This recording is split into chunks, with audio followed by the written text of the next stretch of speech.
Being a male is a biological result, but being a man is a choice. Not all males are men. And many people today are male. They have the masculine gender, but they don't understand what manhood is all about. There is no marriage that is born to fail, except both parties choose not to make it work. And one of the biggest problems is that if a marriage fails, God never holds the woman responsible, even if she's responsible. And that's the way God sees things. If a marriage fails, God will not hold your wife responsible, even if she is responsible. God will hold you. What did Adam do? Did he send Eve? Why will you come say, Adam, here are thou? Eve, here are thou. It was Eve that had the conversation, the dialogue. So why come for Adam? But that's not the way God. You see, the way you think is not the way things are. You must separate the way you think and the way things are. Yeah, the way you reason is not the way things are. You must learn to take life the way things are, not the way you think. So if you settle that if a marriage fails or there's a crisis in a home, God will hold you responsible. As a man, you will do your best to make it work.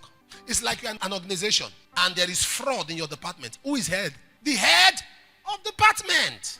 You'll be the one to be held responsible. People don't know that. That's why they say, I'll walk away.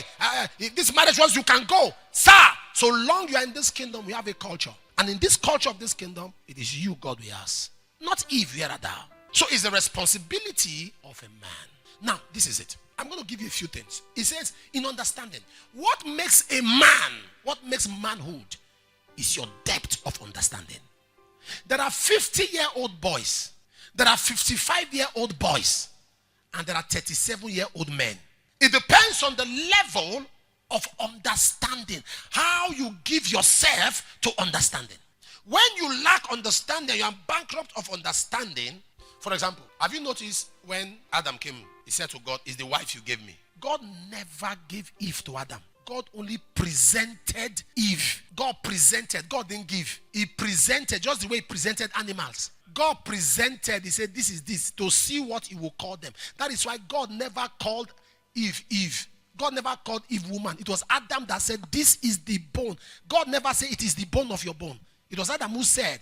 So Adam's accusation to God was wrong. God presented Eve the way he presented lion. But when Adam looked at lion, when he saw lion's face, he said, no, we can't cohabit. He saw tiger, he said, no, this one will eat me up. When he saw Eve, okay, I can dominate this one. This is the bone. So God never gave.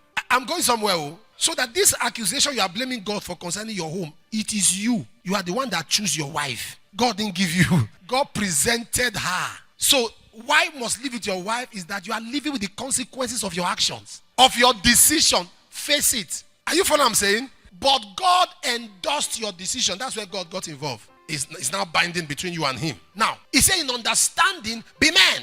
So for you to be able to have a successful home, there are certain things you must understand. It doesn't begin with the home. It begins with you. The problem we have is that when you go to marriage seminars, they keep telling people what to do with their wife, how to handle. They don't tell the men how to work on themselves. Because if you are giving a very powerful weapon to an inexperienced person, he will hurt himself. Not everybody should just be given a gun. So they give a lot of truth. That's why you see from one seminar to another seminar, the same crisis, the same problem. Because you are giving this thing to a person who is not matured and competent to handle that.